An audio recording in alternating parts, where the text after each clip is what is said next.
breakfast.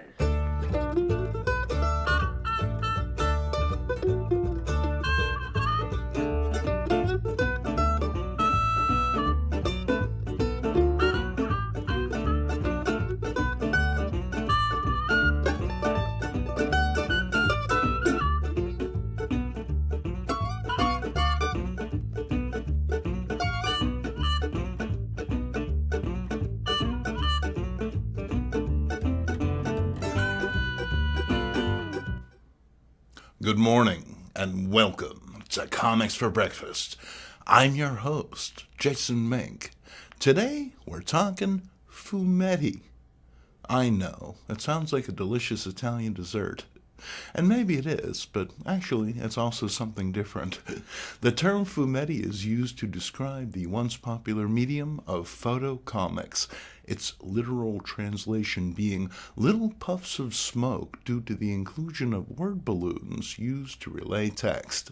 While photo comics have been around since as early as the 1920s, the medium didn't really catch fire until the 60s. In Italy, they embraced the more salacious aspects of this new form of storytelling, producing over-the-top titles like Killing, while in Latin America, the photo novel was used to adapt otherwise hard-to-revisit films and television shows.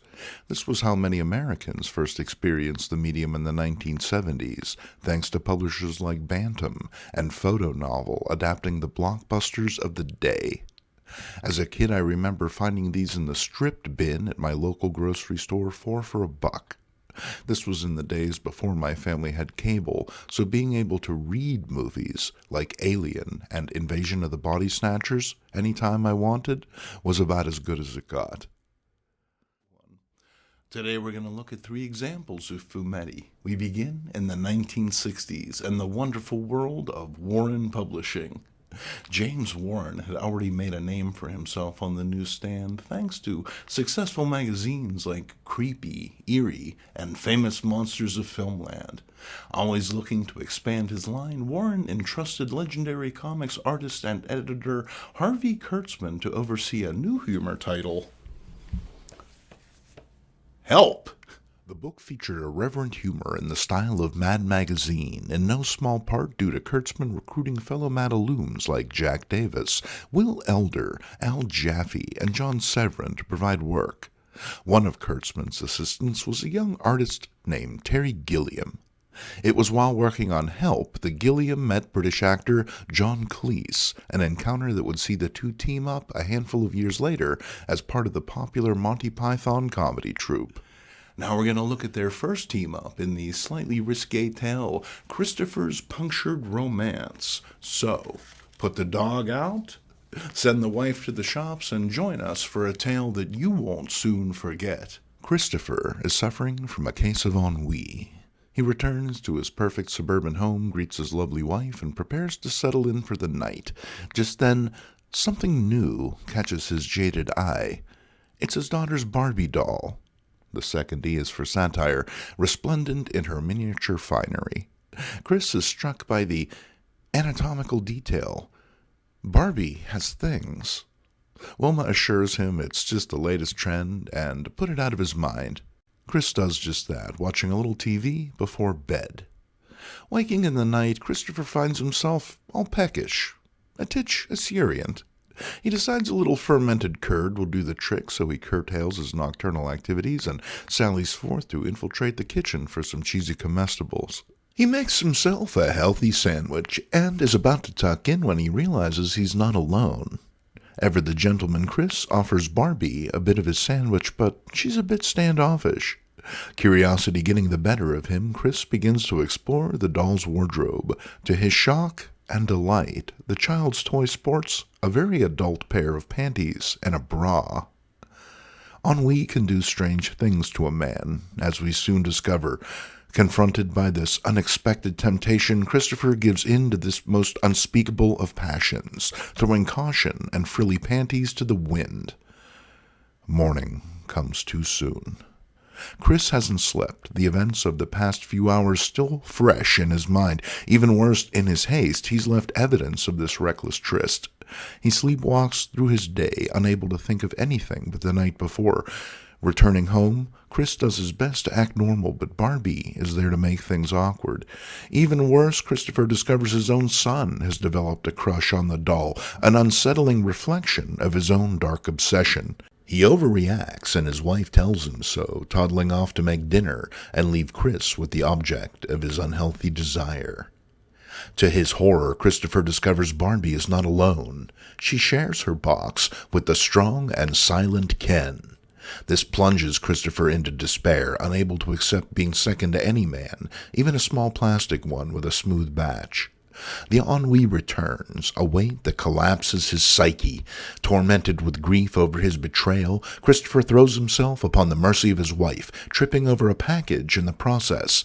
And suddenly, in that moment, things become very clear for old Chris. Pretty wild, huh? But you know what they say. In every dream home, a heartache. John Cleese is a gift to the script, his larger-than-life expressions of lust and unbridled rage, investing the reader in the tale in spite of its absurdity.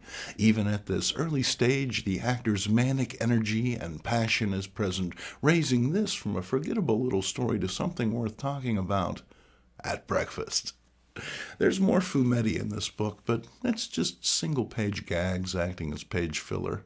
In spite of featuring covers from Kurtzman's famous friends like Jackie Gleason, Jerry Lewis, and Jonathan Winters, and work from notable up-and-comers like Woody Allen and Gloria Steinem, Help floundered on the newsstands, only lasting 26 issues before expiring.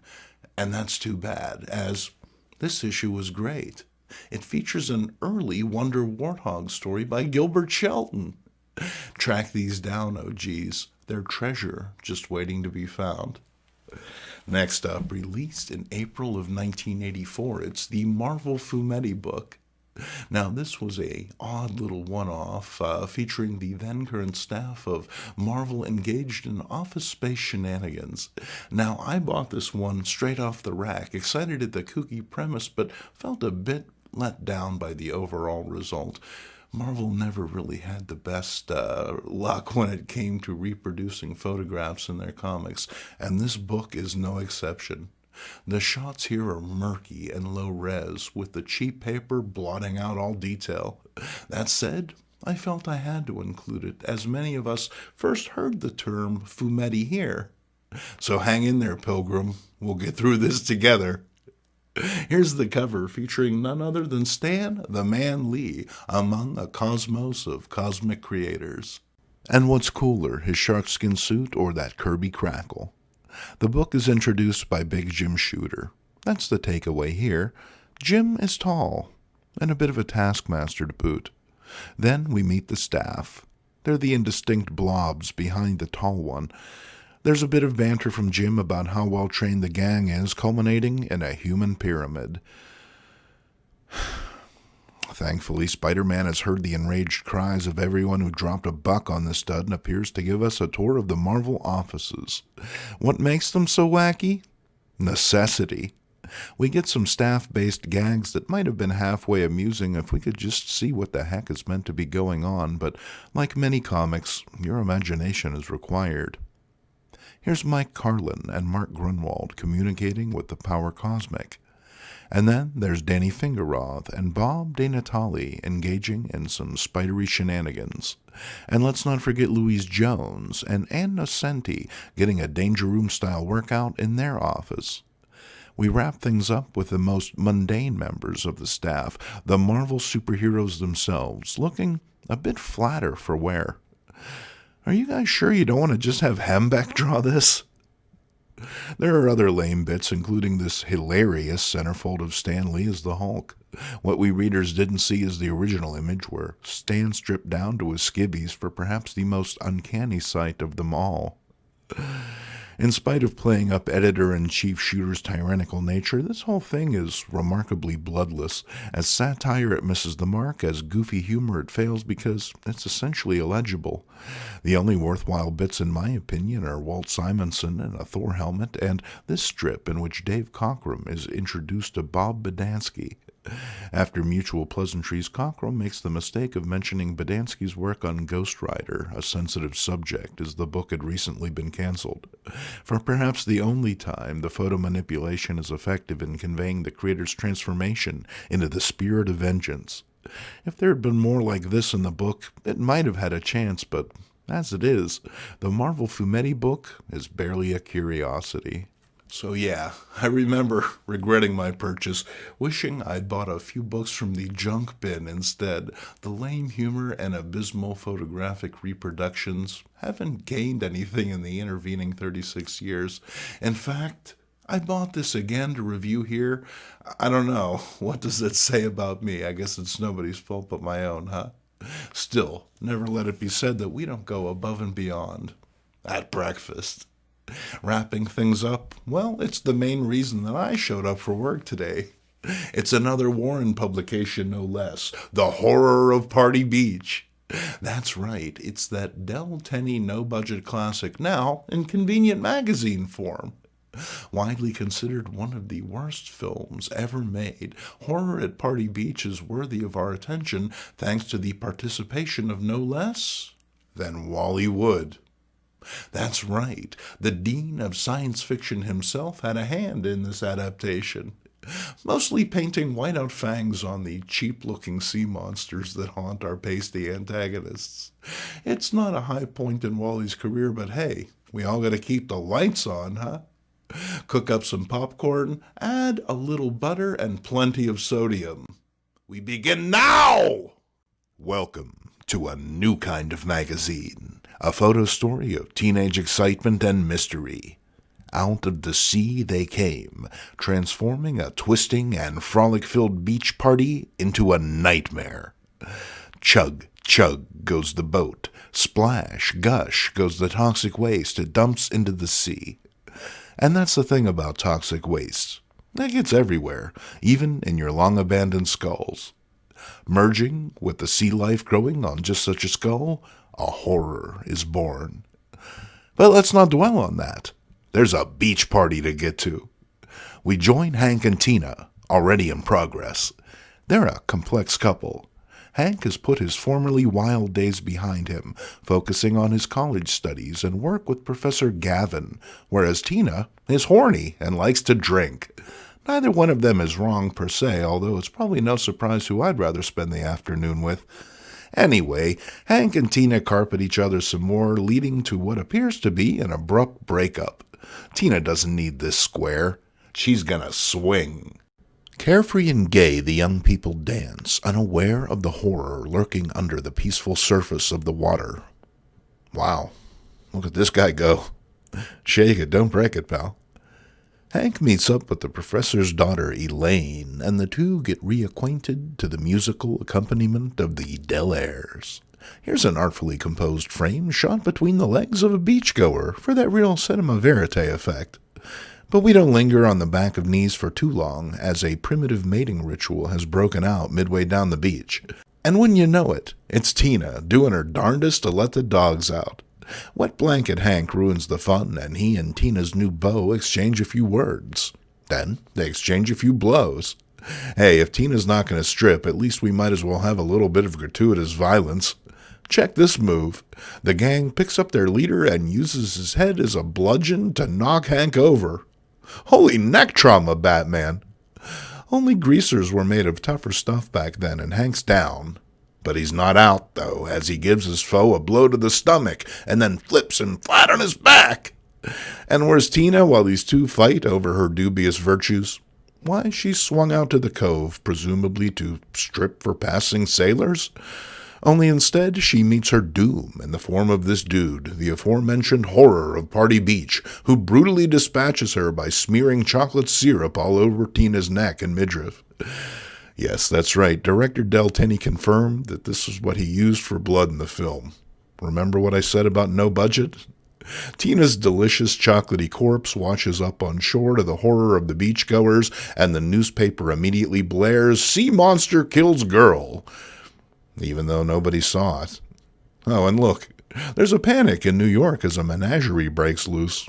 Can't help but think that might have made a better script, but what do I know? The police confer with local scientist Dr. Gavin, who agrees to look into the case. After all, it's personal, as Hank Green, his assistant, is both boyfriend of the murdered Tina and daughter Elaine's love interest. Here's Hank and Elaine now, dancing to another great hit by the Delaires, who never seem to leave the spot on the beach. They serenade our young lovers, but we're not here for the mushy stuff. We're here for the grown men in rubber monster costumes menacing young girls. We're a very specific demographic. And here are two unsuspecting teeners now who should know better than be out after dark when horror is about. But before you know it, they're monster chow, and hysteria ramps up.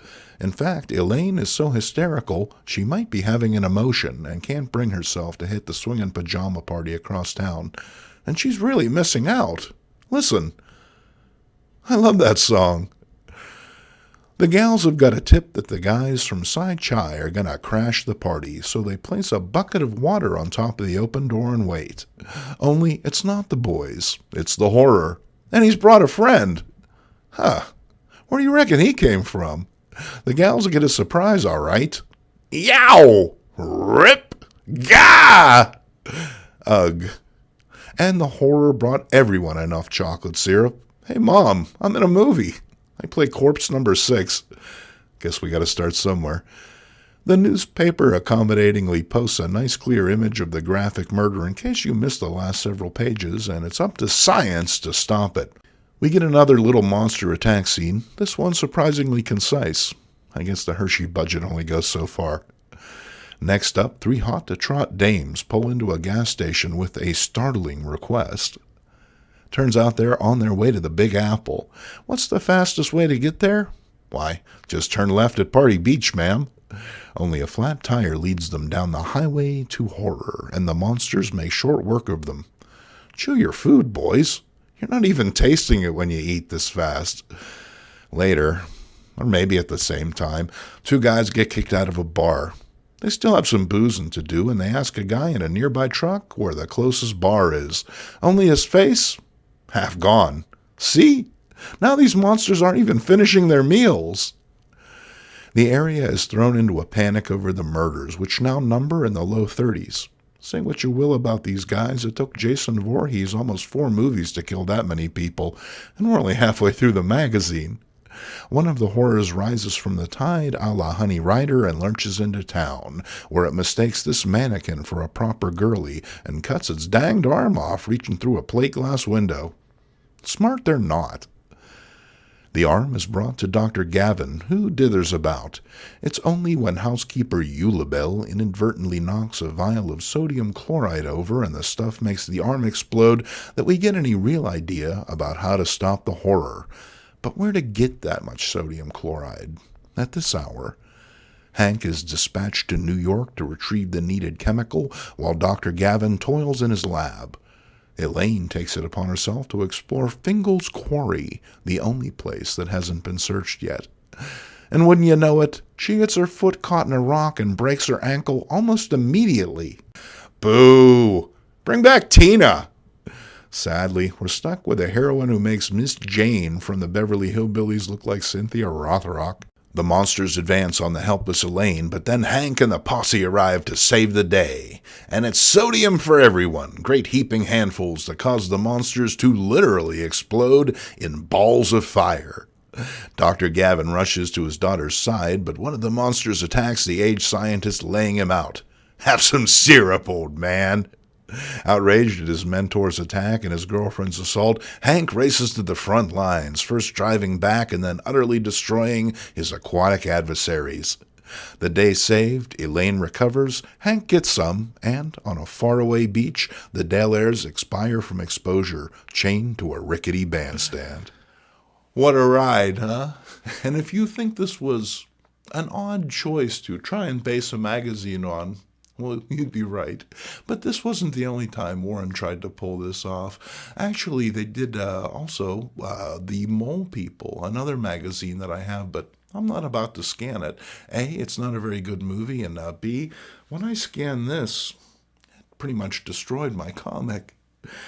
Between that and the cover of my Doc Savage #1 coming off last week when I bent the cover, well, let's just say I'll only be scanning beta readers from now on. I hope you enjoyed this episode. If you tuned in expecting me to talk about Christmas, well, maybe next time. I'm afraid time just got away from me, but I wish you and yours nothing but the best this holiday season. If you liked what you saw, please consider throwing a few bucks in the Old Guys Who Like Old Comics tip hat. It all goes towards getting Tiny Tim Cratchit a chicken dinner on Christmas Eve before the monsters come and pour chocolate syrup on him. I'm Jason Mink, and I hope to see you next week at breakfast.